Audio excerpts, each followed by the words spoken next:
Don't look so pathetic, Hannah. My mother's voice cut through the warm hum of the fireplace. God.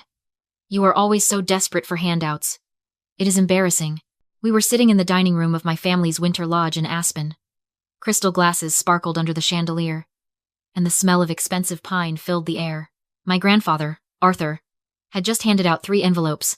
Inside mine was a check for $20,000. Before I could even process the number, my mother, Patricia, snatched it from my hand. She laughed. A sharp, brittle sound that made my stomach twist. "Oh, Dad, stop it," she said, waving the check like it was a piece of trash. "You know these are from your old closed account. Don't get their hopes up." My brother, Jacob, didn't hesitate. He wadded his check into a ball and tossed it into the roaring fire. "Good one, Grandpa," he sneered. Always with the jokes. My sister Madison giggled and did the same. I froze. I looked at Arthur. He was shaking, looking frail in his oversized armchair. But then, for a split second, I saw it. A tiny, almost imperceptible wink. I didn't say a word.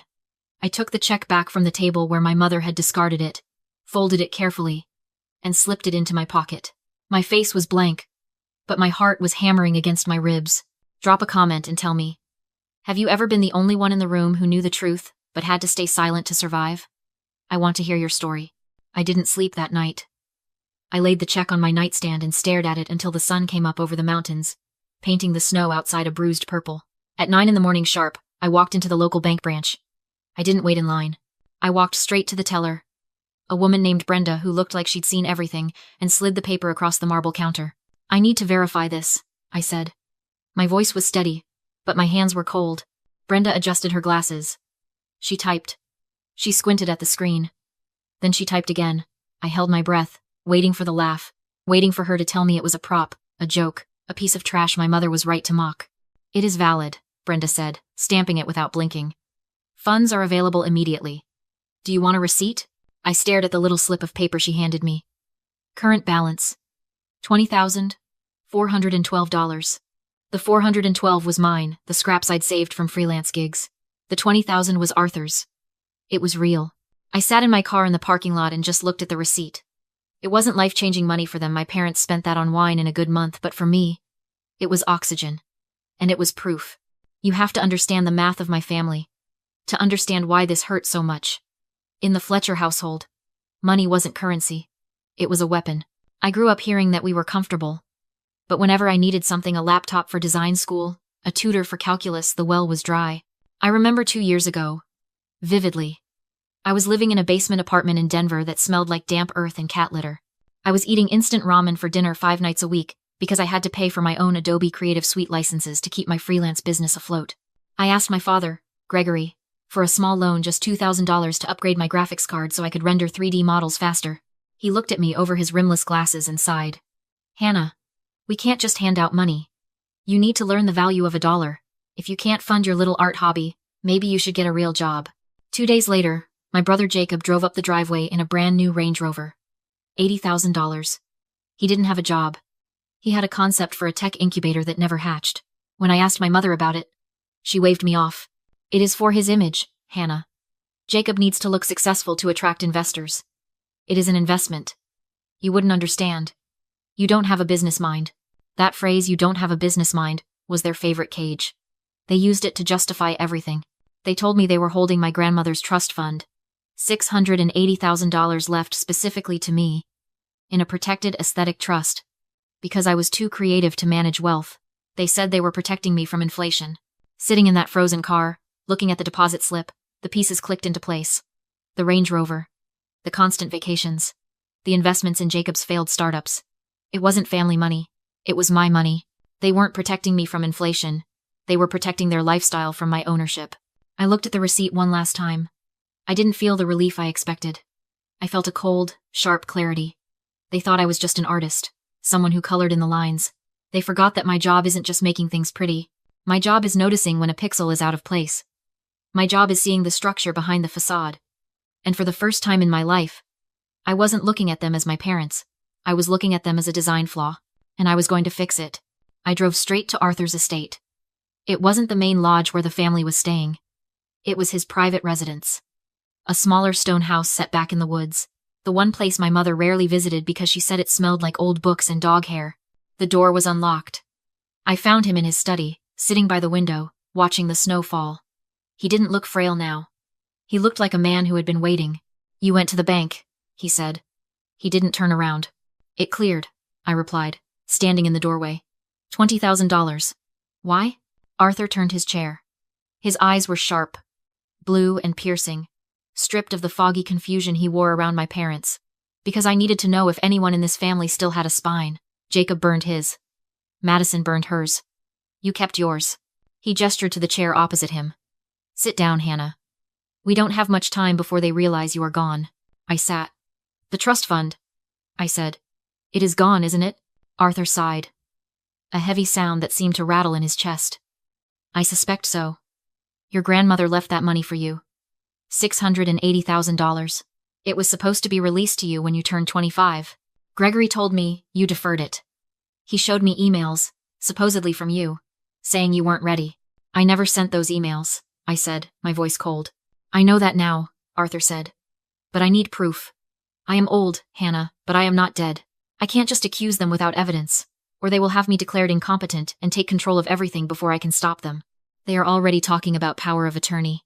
My phone buzzed. It was a text from Patricia. "Where are you? Jacob needs that logo for his pitch deck by noon. Don't be selfish." I showed the screen to Arthur. He read it and scoffed. "Selfish. That's their favorite word for you, isn't it?" "If I don't do it, they will cut me off," I said. "They pay my phone bill. They co-signed my lease." "Let them," Arthur said. "You have $20,000 now. You are free." I looked at the text again. Jacob needs that logo. For years, I had jumped when they snapped their fingers. I had designed their holiday cards, their business logos, their vanity project websites, all for free. All while they told me my work was cute but not a real career. I typed a reply. "No." The response was immediate. 3 dots, dancing angrily. Then, "Excuse me? Who do you think you are talking to? You ungrateful little brat. We put a roof over your head. We feed you. You do this. Or don't bother coming to dinner." I felt a strange sensation in my chest. It wasn't fear. It wasn't guilt. It was the feeling of a heavy coat sliding off my shoulders. "I need you to do something for me," Arthur said, leaning forward. "I am going to call a meeting. I am going to tell them I want to transfer the estate early. But I need a clean financial audit of the trust fund first. I need you to be there." "They will lie," I said. "They will fake the documents." "I know," Arthur said. A grim smile touched his lips. "And that is exactly what we are counting on." He didn't explain further. But I understood. He wasn't asking me to fight them. He was asking me to watch them hang themselves. I looked at my phone one last time. A barrage of insults from my mother. Useless, lazy, burden. I turned the phone off and looked at my grandfather. I am in. The trap was simple. And that was why it was perfect. Arthur sat at his desk, picked up the phone, and dialed my father. He put it on speaker so I could hear every word. "Gregory," Arthur said, his voice trembling just enough to sell the performance of a man losing his grip. "I have been thinking.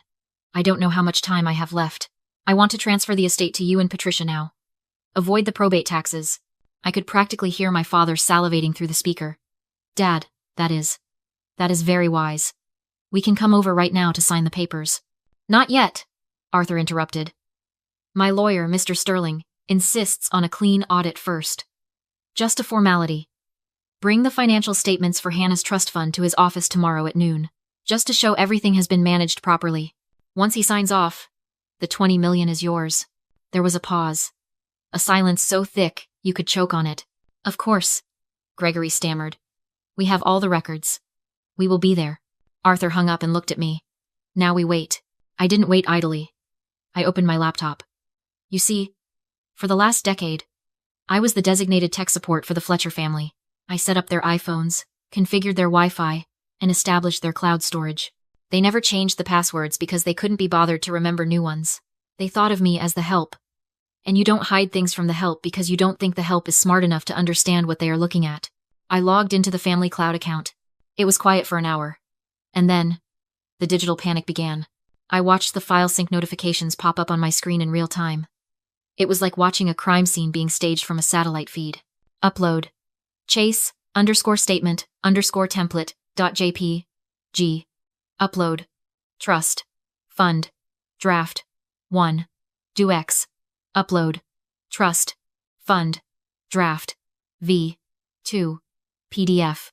My parents were scrambling. They didn't have the records because the money didn't exist. So they were doing the only thing they knew how to do. They were manufacturing a reality that suited them. At 11:45 at night, a final file appeared. Trust. Fund. Statement. Deck. Final. PDF. I downloaded it. I opened it. To a normal person, it looked perfect. It had the Chase Bank logo, the correct address, the official-looking layout. It showed a balance of $680,000.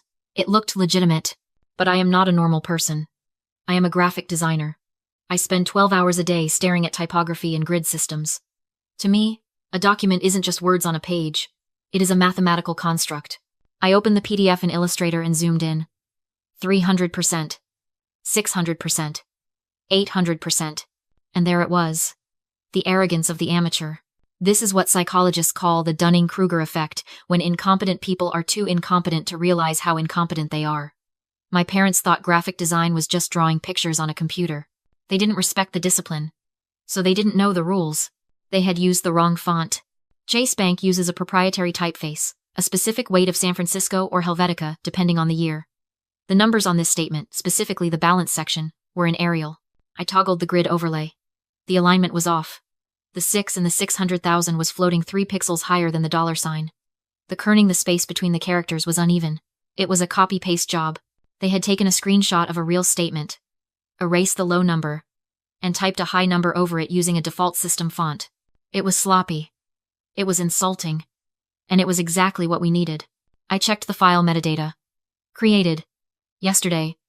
11:42 p.m. Application. Adobe Photoshop, CS6. Author. Gregory's MacBook Pro. They hadn't just lied. They had created a digital fingerprint of their crime. They were so confident in their own superiority. So sure that Arthur was senile and I was stupid, that they had handed me the murder weapon with their prints all over it. I saved the file to my external drive. Then I saved the metadata report. I looked at Arthur. They took the bait. Did they do a good job? He asked. No, I said, closing my laptop. They used Arial. Arthur smiled. See you in the boardroom. The conference room at Sterling and Finch was designed to intimidate. It was all mahogany and glass, suspended 20 floors above downtown Denver. Outside, a blizzard was raging, turning the city into a white blur, but inside, the air was still and warm. I sat in the far corner, near the audio-visual cart. My laptop closed on my knees. Mr. Sterling, Arthur's attorney, sat at the head of the table. He was a man who spoke in billable hours, and right now, he was silent. Arthur sat to his right, looking small in his wool cardigan, his hands trembling slightly on the polished wood. At exactly noon, the heavy double doors swung open. My parents entered like they were walking onto a yacht. Patricia was wearing a floor-length fur coat that probably cost more than my entire college education. Gregory was in a bespoke suit, shaking snow from his shoulders, with an air of annoyed importance. They didn't look at me. To them, I wasn't a player in this game. I was part of the furniture, just another piece of equipment in the room. Sorry we are late, Gregory boomed, taking the seat opposite Arthur. He didn't sound sorry. He sounded like a man who had already spent the inheritance in his head. The roads are a nightmare. But we brought everything. He slid a thick, bound folder across the mahogany table. It hit the wood with a heavy thud.